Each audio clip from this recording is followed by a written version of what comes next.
Do you enjoy the idea of taking your favorite characters from comic books, anime, games, manga, and bringing them together, joining them in harmony to create something beautiful and interesting in a gaming situation? Well, if you do, then you've come to the right place, my friend. Welcome to The Cross Zone.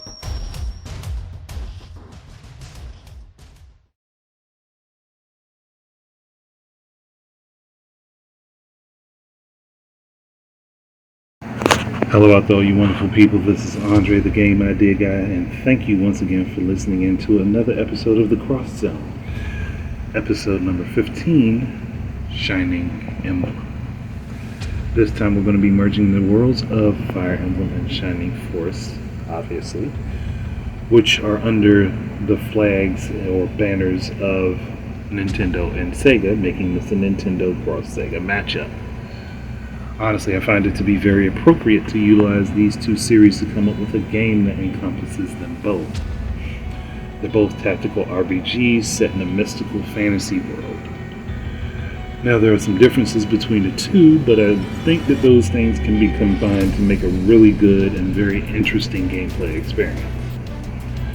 Now, as I've played only a couple of different games in the Shining Force series, and also only a couple of them in Fire Emblem, I don't think that permadeath is a thing that is something that people have to have, but the option should be available for veteran players. So if you're used to that system, I think it would be good to have it in there. One, because of the potential story implications through gameplay it causes, and two, because some people like the option of having characters be permanently removed from the equation, never to have them back again. But if you take permadeath off, then the game will operate like Shining Force, or at least the original from what I can remember, because that's the one I more recently played, where you have to resurrect the characters before you take on a new mission in order to be able to use them. Again, I'm just going with what I remember, so take it with a grain of salt. So, there's also another thing that I don't think actually applies to Shining Force, but it does apply to Fire Emblem, and that is how the weapon wheel works. So, sword over axe, axe over spear, and spear over sword is how those things would interact, and I think that honestly it's a good idea to keep that intact for this, and having magic and arrows be their own separate thing, where they don't really have a weakness or advantage outside of being attacks that can be utilized from afar, and the disadvantage being that you can't attack up close. But that kind of applies to both Fire Emblem and Shining Force anyway, so yeah, that can stay the same. Though in Shining Force you can have weapons that can be used on close range and long range. But again, that boils down to the characters and how they're utilized. And honestly, another thing I was thinking about is the fact that I'm pretty sure both series have multiple different legendary swords. Again, been a while since I've really dived into either of them, and more recently I've only really played the first Shining Force and Fire Emblem on GBA. So again, take what I say with a grain of salt. And I think both series do have upgrade classes for different characters. I know Shining Force for a fact does. I'm pretty sure Fire Emblem does as well. And Fire Emblem gives you a tactician character to be your avatar or representative in their world, whereas I don't think Shining Force did that, so that would be a thing that would be included. Now, another big problem is I really can't determine which era of Fire Emblem or Shining Force to really pull characters from, though I'm pretty sure if you put it up to a fan vote, Nintendo and Sega would be very well able to figure out what characters they're going to use and who they're not. I mean, Fire Emblem might be a little bit easier for because of Fire Emblem Heroes, but it shouldn't be too big of a problem, to be fully honest. Now, I'd also utilize a story very similar to what Fire Emblem Heroes does and have an out-of-worldly entity be the one that is grabbing up heroes and also villains to put them to war. Two different entities that are doing this, in fact. And these entities, well, I'll get to that point. I'll get to that at some point. I'm not going to talk specifically about them, but you'll get what I mean when I get to it. But Fire Emblem has more human-esque characters. I mean, yeah, they do have dragons and a couple of other beast-type characters, but for the most part, everyone does have a human form. Whereas Shining Force, not everyone does have a human form. There are anthropomorphic people in Shining Force. So I'd utilize that on both ends, where you have all of the human characters that can transform, they're shapeshifters, and then you would also have all of the anthropomorphic characters that are in Shining Force, as well as the human characters, just for balance. So currently these would be the things that I would potentially be adding, and I'm just going to do a quick rundown of them. You'd have a survival and revival modes. Revival mode being what I was talking about, the difference between survival mode being more like Fire Emblem, revival mode being more like Shining Force, which can be chosen at the beginning of a campaign. Fire Emblem's weapon wheel, tactics, and strategy would be applied. Fire Emblem Heroes type story to drawing different characters from different timelines among the respective series. A tactician character, likely the character calling upon the heroes, that is customizable to the player's liking. And storyboards that unlock as the game progresses so you can review them at your leisure. Now, these are just some things that I don't think that Fire Emblem or Shining Force have done myself, so I'm just going to run with this, and if they have, again, anyone's able to correct me. But I would like to see characters able to build rapport with each other over time, and when they're near each other attacking the same enemy, they would be able to team up for attacks and deal additional damage together. So instead of having everyone individually attack someone, if they've built up a relationship with each other, they can actually work together and do team attacks.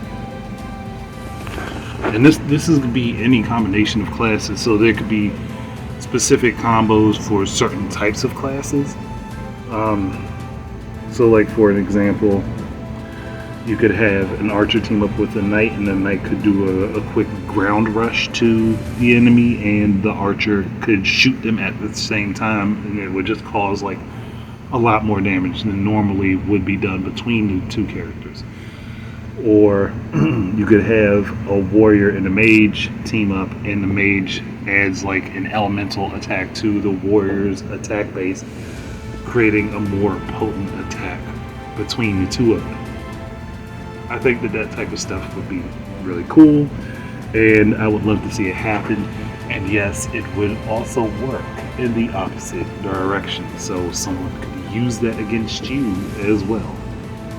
And I think that makes for a lot more compelling gameplay and makes it a lot more interesting. So currently anybody with a keen ear has likely been listening along and heard me combining elements from Fire Emblem and Shining Force, and they've been like, hold on, what about the magic system of Shining Force? Well, we're going to scrap that. Mostly because I would prefer that the attacks and things operate like Fire Emblem does, where there's no specific set of magical points needed to perform an attack, and the characters focus on what they're capable of doing. I think that just rounds out a little bit better, to be honest, at least from my perspective, and again, what I remember of the games. Now, that doesn't mean that you would just completely kill a system like that, and this would bleed back into what I was just talking about with the characters building rapport with each other. And instead of mana or magic points, you'd have a skill points system in order for characters to be able to work together. And I think that that makes a lot more sense, because then you can't like super spam a bunch of combination attacks. You'd actually have to have it be available and choose to do it, and it utilizes skill points between the characters in order to pull off these combination attacks. Again, I don't know if Fire Emblem or Shining Force have done it personally, but I do think that it would be nice to have it if they have not done it. Plus, it just spices up the gameplay. Now, getting back to the thing that I was talking about with the different entities before I backed myself up to talk about it here, there would be entities that would create avatars of themselves, and those avatars would be the tactician characters. So, even though you don't see it in Fire Emblem, I'm pretty sure that yes, your enemy has a tactician. You just don't know who that tactician is. You don't know how they're related to you. But in this situation, the tactician characters are related to each other, as they are the living avatars for the entities that are controlling everything. And they know each other and are familiar with each other through warring. And that, I think, would be an interesting gameplay / story dynamic to add in, because we don't ever have that specific information in Fire Emblem as far as I know. You just know you're a tactician helping a group out, helping them plan their assault on many different places, and helping them liberate or capture different places in potentially saving people or killing people. You don't know the tactician for the other side and how they would work with or against your knowledge. And I think that could be cool for gameplay and for story. I just think that just makes it more interesting.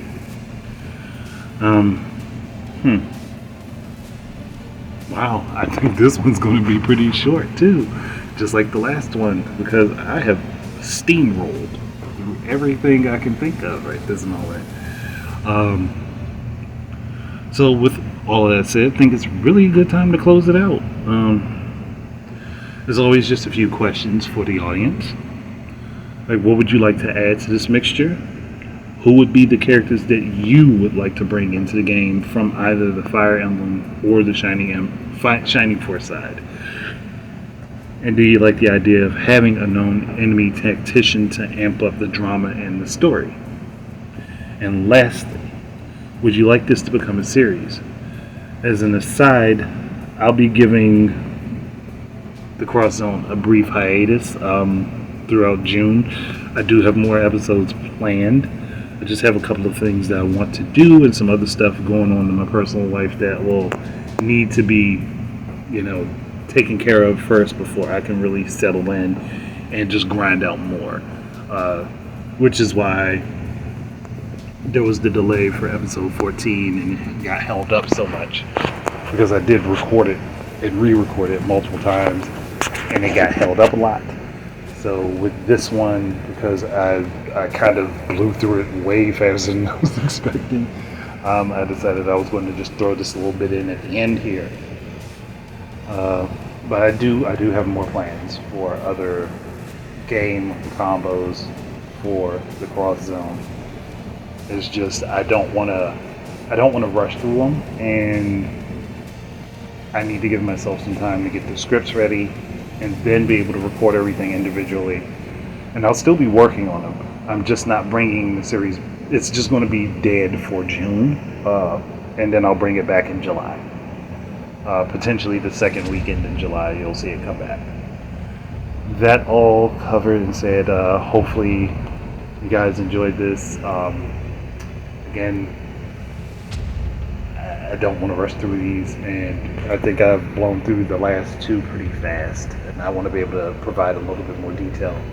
So thank you guys very much for listening, and keep your eyes and ears out for more stuff from me. And until the next time, enjoy your games. Peace out, everybody.